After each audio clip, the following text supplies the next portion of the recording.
మరి national internationals ఆడడానికి చాలా ఖర్చుతో కూడుకున్న విషయం కదా, ఎట్లా మేనేజ్ చేస్తున్నారు ఫాదర్? అంటే ఇప్పుడు నేషనల్ లెవెల్ అనే కాదు, ఇప్పుడు నాది నార్మల్ రొటీన్ డైటే చాలా కాస్ట్లీగా ఉంటుంది. ఇప్పుడు నాకు మంత్లీ ఎక్స్పెన్సెస్ దాదాపు 10,000 నుంచి 15,000 వరకు ఉంటుంది ఓన్లీ డైట్ కోసం. Only diet. So proteins, food, non veg, ఇప్పుడు సప్లిమెంట్స్, నార్మల్ విటమిన్స్ అవన్నీ తీసుకుంటూ ఉంటాం కాబట్టి వాటివి ఎక్స్పెన్సెస్ చాలా ఎక్కువ ఉంటాయి. అవి ఎక్స్పెన్సెస్ డాడీ వాళ్ళు, మమ్మీ వాళ్ళు చాలా ఇవాళ అంటే ఇంట్లో నెసెసిటీస్ ఏమైనా ఉన్నా కూడా తగ్గించుకొని నా కోసం ప్రయారిటీ ఫస్ట్ నేను ఉంటా. వాళ్ళ కోసం సాక్రిఫైసెస్ చాలా ఎక్కువ ఉన్నాయి ఫ్యామిలీలో. మళ్ళీ అలాగే నేషనల్స్కి వెళ్ళాలన్నా కూడా వేరే స్టేట్స్కి వెళ్ళాలా, అక్కడ హోటల్స్ ఉండడం, అకామిడేషన్, ప్రతిదీ మన ఎక్స్పెన్సెసే ఉంటాయి. సో ఆ ఎక్స్పెన్సెస్ కూడా చాలా ఎక్కువ ఉంటాయి. మేము నేషనల్ లెవెల్ వరకు మేనేజ్ చేసుకోగలము. ఇంటర్నేషనల్ లెవెల్కి ఎప్పుడైతే వస్తామో అప్పుడు entry fee, accommodation, flight charges అవన్నీ చాలా ఎక్కువ ఎక్స్పెన్సెస్ ఉంటాయి. సో నాకు నా పవర్ లిఫ్టింగ్ జర్నీ స్టార్ట్ అయినప్పటి నుంచి కూడా తలసాని ట్రస్ట్ అని ఆ ట్రస్ట్ చాలా హెల్ప్ఫుల్. తలసాని సాయి కిరణ్ యాదవ్ అని అన్న హెల్ప్ చాలా అంటే చాలా. నేను నా లిఫ్టింగ్ ఫీల్డ్లో ఇంతవరకు వచ్చినా అంటే కూడా అన్న హెల్ప్ వల్లనే అంట. ఎందుకంటే నా కిట్ కోసం, నా ఏషియన్ ఛాంపియన్షిప్, కామన్వెల్త్ ఏ గేమ్ వెళ్తున్నా కూడా అన్న ఇలా వెళ్తున్నా అన్న అంటే అక్కడ ఉన్న ఎక్స్పెన్సెస్కి ఏ డబ్బులు ఉన్నా కూడా అన్న హెల్ప్ చేసేవాళ్ళు. అది పెద్ద సపోర్ట్ అని చెప్పొచ్చు.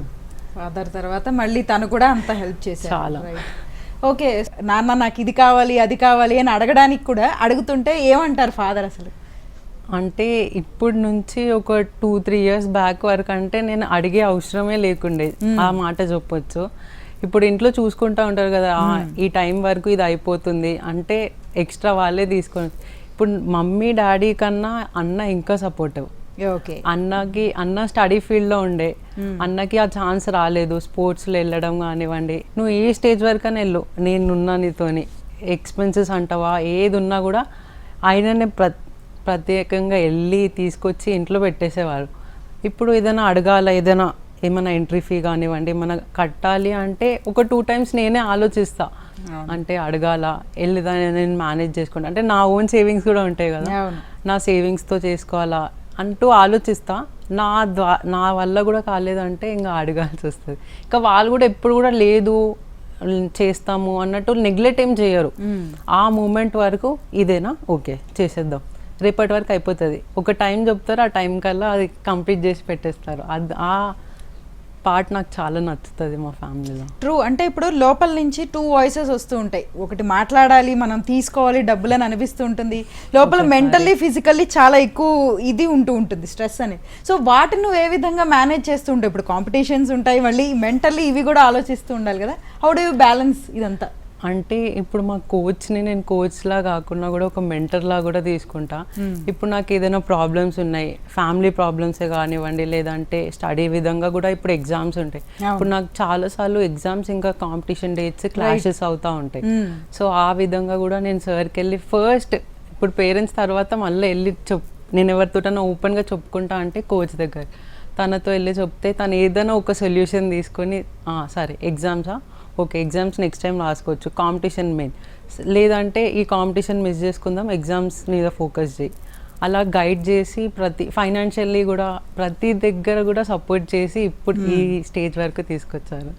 ఓకే, సో మీ అమ్మగారు ఫుడ్ గురించి మాట్లాడుకుందాం. ఫిట్నెస్ అనేది మోస్ట్ ఇంపార్టెంట్ కదా పవర్ లిఫ్టింగ్ కానీ ఈ లిఫ్టింగ్ అనే ఈ కేటగిరీ మొత్తానికి కూడా. సో మీ మదర్ ఏ విధంగా కేర్ తీసుకుంటూ ఉంటారు? నువ్వు ఏమైనా సాక్రిఫైసెస్ చేసావు? ఫుడ్ సాక్రిఫైసెస్ అంటే చాలా సాక్రిఫైసెస్ అంటూ, ఎందుకంటే దీంట్లో వెయిట్ కేటగిరీస్ ఉంటాయి కదా. ఇప్పుడు మేము ఆడేది 8 categories, ఉమెన్వి 8 categories ఉంటాయి. దాంట్లో ఇప్పుడు నేను నా కేటగిరీని మెయింటైన్ చేయాలంటే బాడీ వెయిట్ మెయింటైన్ చేయాలి. ఆ బాడీ వెయిట్ని మంచి వెళ్ళినా కూడా ఇప్పుడు మనం ఎగ్జాంపుల్ ఒలింపిక్స్లో ఎగ్జాంపుల్ అంటే 100 grams వల్ల తను డిస్క్వాలిఫై అయిపోయింది. అలా ఆ వెయిట్ బ్యాలెన్స్ చేసుకుంటా మళ్ళా ఏ జంక్ ఫుడ్ కూడా మేము జంక్ ఫుడ్, ఆయిలీ ఫుడ్, ఈ ఫుడ్స్ ఇవన్నీ ఫుడ్స్ అవాయిడ్ చేస్తాము. Just protein intake, non veg, boiled food, ఆ ఫుడ్డే ఉంటుంది. సో అలా ఫ్యామిలీ సాక్రిఫైసెస్ ఎక్కువగా ఉన్నాయి ఫుడ్లో కూడా, ఫుడ్ విషయంలో కూడా వాళ్ళవే ఉన్నాయి.